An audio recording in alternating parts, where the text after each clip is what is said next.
Po, magandang araw mga kaibigan. God bless po sa atin lahat. Kumusta po kayo?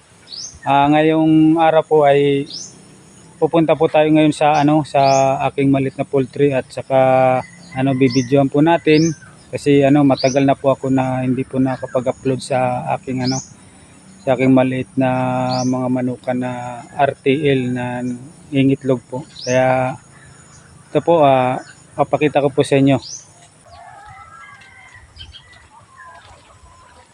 Ito na po mga kaibigan yung aking maliit na poultry.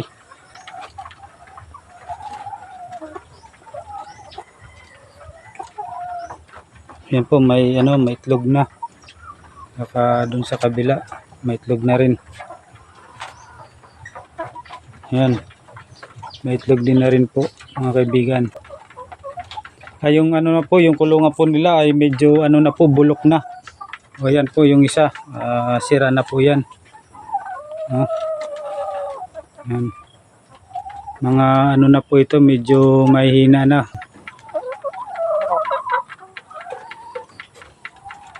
Tsaka kung mapapansin nyo po, yung ate po, wala na, butas-butas na po siya. Talagang kailangan palitan na po ng ng atip. Yan mga butas-butas na po yan. Tsatsaga lang muna po tayo kasi nag-iipon pa po tayo ng pambili ng pawid para mabubungan po siya. Yan po yung aking yan po yung kalagayan ng aking poultry ngayon, yung kanilang kubo-kubo. At saka yung na rin po mga butas-butas na po yung kanilang yung kanilang sahig. Wala na. Kaya yung ibang ibang itlog naglalaglagan na rin po sa sa ibaba. Kasi mga butas na. Yan, parehas po niya Wala na, butas po yan.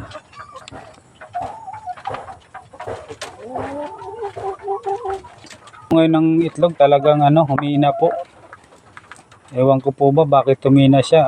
Naman po siya sa sa pagkain at saka sa vitamin. Siguro sa matanda na siguro. Kasi na po ito yung iba ay mahigit magdadalawang taon na. Po. Kaya medyo yung iba siguro medyo matatanda na. Mahina na siya mangitlog. Yan.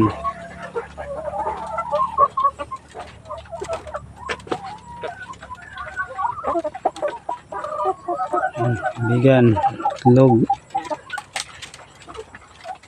Grabe po kasi ngayon yung mahal ng feeds.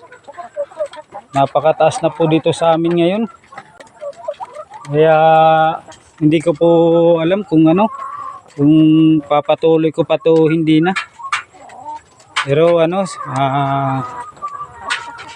siguro kapag makaipon-ipon kasi sayang naman kasi naumpisa na kailangan kahit pa paano hindi po tayo umistop kasi lang yan, pagsubok lang po yan na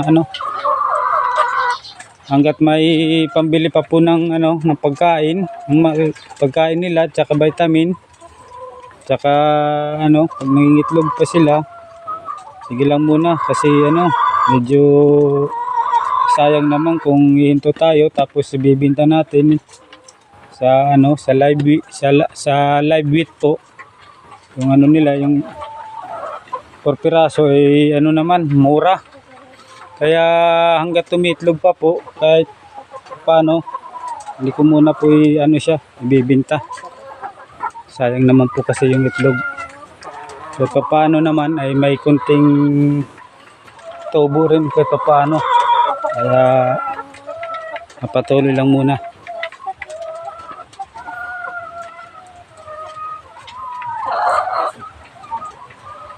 Ngayong umaga po ay ito pa lang po yung yung itlog niya. Yan. Ito pa, isa pa. May itlog. Yan.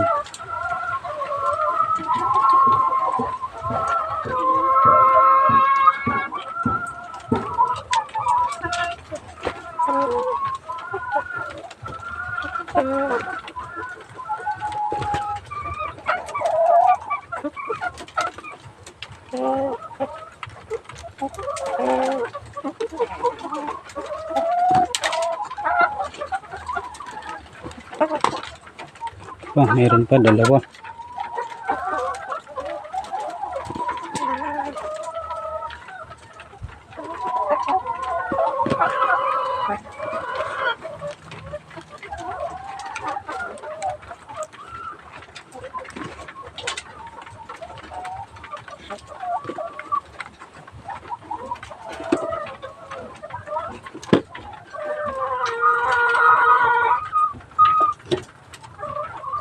Ngayon po ay kung may nakikita po kayo ngayon dito sa labas ay gumagawa po ko ng ng kulungan ngayon. Nagawa lang po ito sa sa kahoy.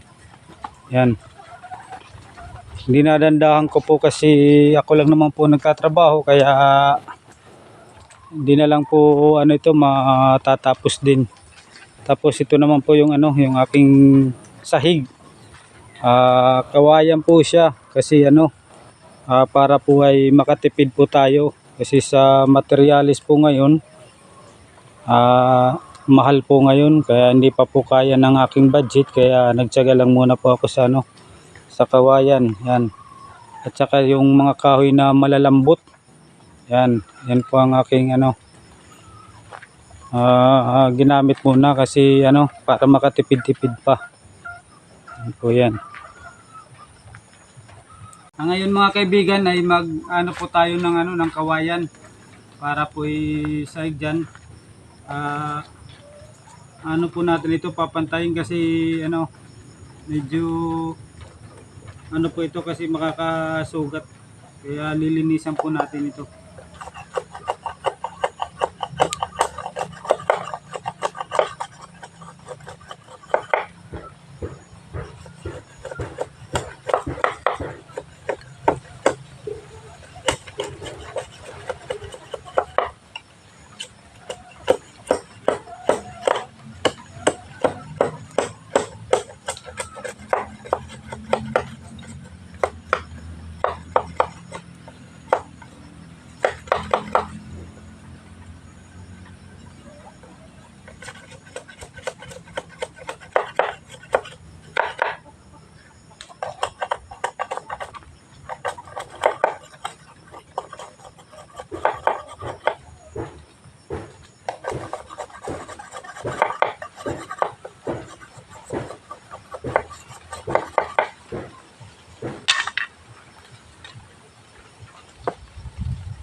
Okay mga kaibigan, tapos na po ako maglinis ng ng kawayan.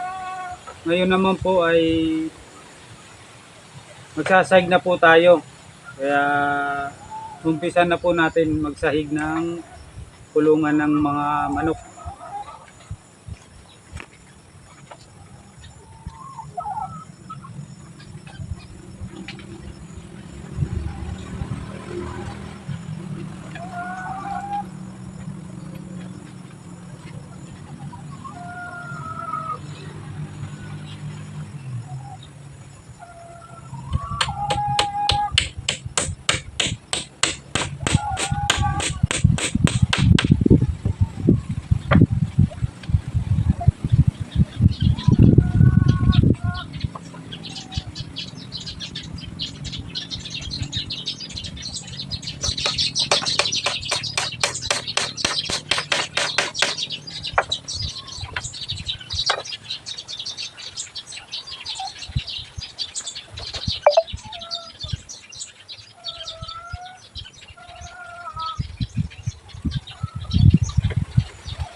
Hanggang dito na lang po yung aking video.